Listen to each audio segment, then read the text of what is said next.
ইমানদারের যে শর্তগুলো দরকার পবিত্র কোরআনের বিভিন্ন জায়গায় রব্বুল আলামিন ইমানদার বান্দার মুমিন বান্দার পরিচয় তুলে ধরেছেন।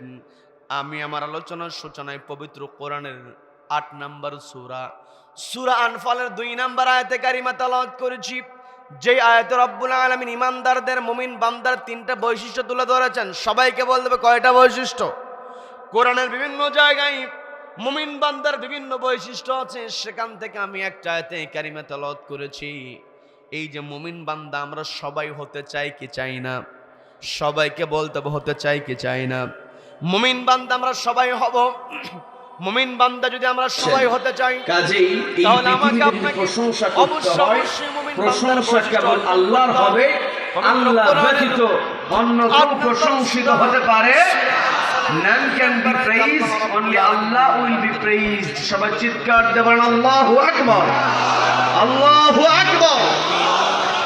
এই যে আমরা আল্লাহু আকবার স্লোগান দিলাম, আল্লাহর বরত্বের ঘোষণা আমরা এখান থেকে জ্ঞাপন করলাম।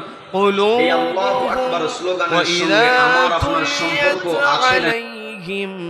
آياته زادتهم إيمانا وعلى ربهم يتوكلون।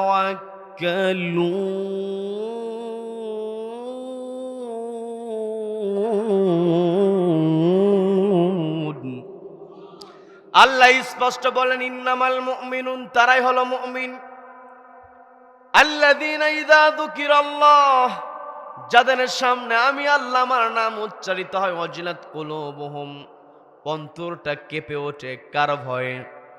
সকলকে বলতে হবে কার ভয়ে? তার মানে মুমিন বান্দার ১ নাম্বার বৈশিষ্ট্য হলো মুমিন বান্দা একমাত্র ভয় করবে আল্লাহকে। মুমিন বান্দা একমাত্র আল্লাহকে ভয় করবে। এরপরে ২য় নাম্বার আয়াতে আল্লাহ, এরপরে ওই আয়াতে ২য় নম্বরে যেই বৈশিষ্ট্য আল্লাহ তুলে ধরেন, আল্লাহ বললেন ওয়াইদা তুলিয়াত আলাইহিম, যখন মুমিন বান্দাদের সামনে তেলাওয়াত করা হয় আয়াতুহু, আল্লাহর কালাম যখন তেলাওয়াত করা হয়, জাদাতুহুম ঈমানা, ঈমানটাকে বহুগুণে বৃদ্ধি করে দেন কে? তার মানে আমার আপনার ঈমান যদি থাকে, আমি আপনি যখন কোরআন শুনবো আমার আপনার ঈমান বেড়ে যাবে। বলেন না সুবহানাল্লাহ। আমার আপনার যখন ঈমান বেড়ে যাবে, ৩য় নম্বর বৈশিষ্ট্য